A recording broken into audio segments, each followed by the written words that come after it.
Olá! Hoje a gente vai mergulhar de cabeça numa ferramenta super importante para o cultivo de milho, o herbicida nicosulfuron. Pois é, como é que uma única substância consegue fazer essa mágica, proteger a lavoura e, ao mesmo tempo, acabar com a concorrência? A resposta para isso está na química, na capacidade de um produto ser seletivo. E essa resposta tem nome: sulfonilureias. Dentro desse grupo, a estrela da nossa conversa é o nicosulfuron, que muita gente conhece pelos nomes comerciais, né? Sanson, Accent. Ele faz parte de uma família bem poderosa de herbicidas, os chamados inibidores da ALS. Então, bora entender a ciência por trás disso? A gente vai ver como tudo funciona lá no nível molecular mesmo.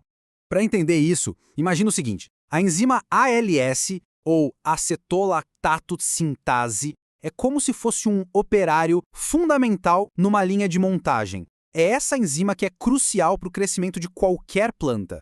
Essa linha de montagem, no caso, produz aminoácidos essenciais, especificamente a valina, a leucina e a isoleucina. E por que eles são tão importantes? Porque são, literalmente, os tijolos básicos para construir proteínas. Sem proteína, não tem divisão celular. E sem divisão celular, bom, a planta simplesmente não cresce.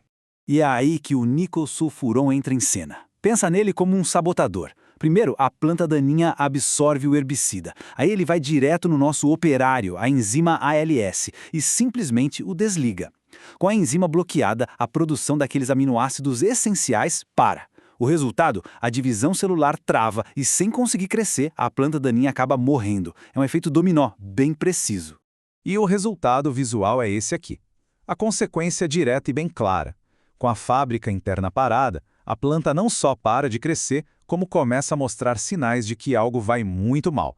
Fica com esse aspecto atrofiado, descolorido, amarelado, às vezes até roxo. Ok, entender a teoria, o porquê de tudo isso é fundamental. Mas, na prática, no campo, o que faz toda a diferença é o quando e o como aplicar. E aqui o timing é tudo. A janela de aplicação ideal é bem específica. No milho, é quando ele está com 2 a 6 folhas. E nas plantas daninhas, principalmente nas graminhas, é quando elas ainda estão pequenas, com no máximo 2 perfilhos. É nesse momento que o produto tem a máxima eficácia. E claro, tem a dose, que geralmente fica ali entre 1,25 e 1,5 litro por hectare. Ah, e um ponto técnico super importante: o pH do solo influencia. Em solos com pH mais alto, o nicosulfuron demora mais para se degradar. Isso precisa ser levado em conta na hora de planejar a rotação de culturas, viu? Mas olha, usar uma ferramenta poderosa como essa exige cuidado. Tão importante quanto saber como usar é saber o que não fazer, porque algumas combinações podem ser um verdadeiro desastre. Então, quais são essas misturas proibidas? E quais os intervalos que precisam ser respeitados à risca? Vamos ver as regras de ouro para uma aplicação segura. E aqui a atenção tem que ser redobrada.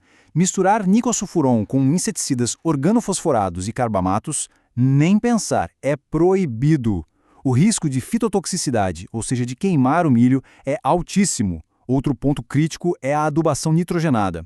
Aplicar o herbicida e logo depois entrar com o nitrogênio pode causar um problemão na lavoura. É preciso respeitar o intervalo.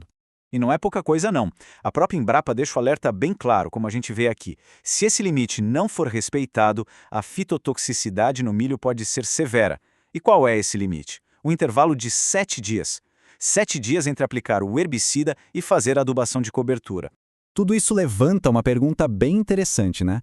Se esse herbicida é tão potente a ponto de parar o crescimento e matar a planta daninha, por que o milho sobrevive? Qual é o segredo? Pois é, a resposta não está no produto, mas na própria planta de milho, que tem um mecanismo de defesa super sofisticado. Esse mecanismo se chama seletividade. O que acontece é que os híbridos de milho que são tolerantes ao nicosulfuron conseguem, de forma muito rápida, metabolizar o herbicida.